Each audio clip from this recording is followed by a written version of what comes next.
Welcome to the Explainer. Today, we're zeroing in on the absolute most versatile, shape-shifting tool in the entire English language. Yeah, I'm talking about the adverb. We usually get so caught up in the heavy lifters of a sentence, like the nouns and the verbs, that we completely overlook the words doing all the crucial background work. But honestly, the adverb is English's ultimate chameleon. It adapts, it modifies, and it can literally alter the reality of any sentence it lives in. By the end of this explainer, I promise you're going to look at the words you use every single day in a totally different light. Okay, so let's dive right in with a formal definition. An adverb is a word that modifies a verb, an adjective, or another adverb. Think of adverbs as your ultimate modifiers. Without them, well, our language would be pretty flat, right? Just purely functional. Adverbs step in to bring that much-needed detail, vivid color, and really sharp precision to the actions in our sentences. They tell us the exact nature of an action, so we aren't just left guessing what's actually going on. The investigative reporter of grammar. Think of the adverb as exactly that, its main beat, digging up the full scoop on a verb. It's never satisfied with just knowing an action happened. No, it corners the verb and extracts all those juicy, critical details that build the full story for you, the reader or listener. Questions, adverbs.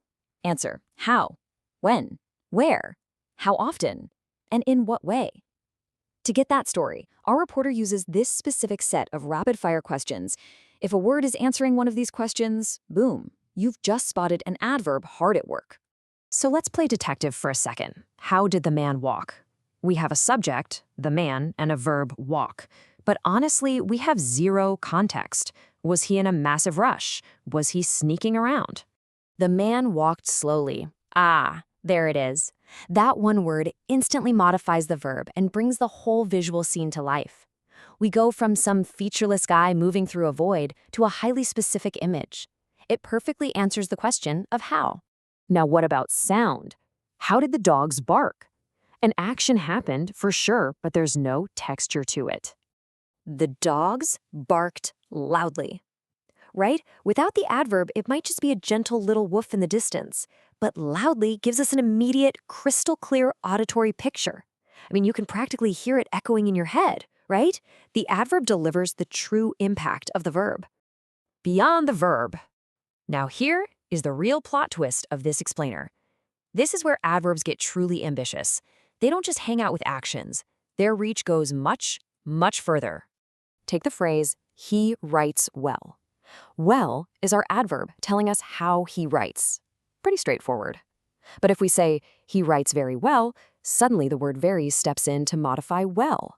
That is one adverb amplifying another adverb. It's like stacking detail upon detail.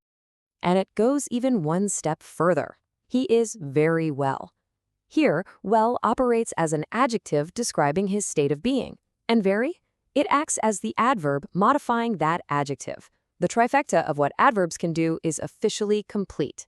Words have jobs, not just identities. Which brings us to a super crucial realization. You can't just point to a word in a dictionary and assume its function is permanently fixed. No way. Its identity depends entirely on the specific gig it's currently working. It could be a noun, an adjective, an adverb, or a verb, all depending entirely on the context. Look at this comparison. In he writes well, the word well is clocking in for a shift as an adverb. But in he is very well, that exact same word is working as an adjective.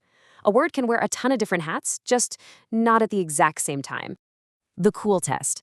Let's put this incredible chameleon effect into practice. Cool is a word we use constantly, right? But its grammatical day job changes all the time. So, if he walks cool, the word actually means coolly. It's acting as an adverb to describe his calm, smooth demeanor. But if it is a cool evening, cool isn't an action modifier at all. It's just an adjective describing the temperature. Same exact word, totally different jobs. And if you need to cool the hot dish, well, suddenly cool is an action verb. Context is literally everything. You always have to look at the whole sentence to know what a word is truly up to. The LY formula. Now, while adverbs are the ultimate chameleons, let's bring the narrative back to a familiar grammatical anchor that we can rely on.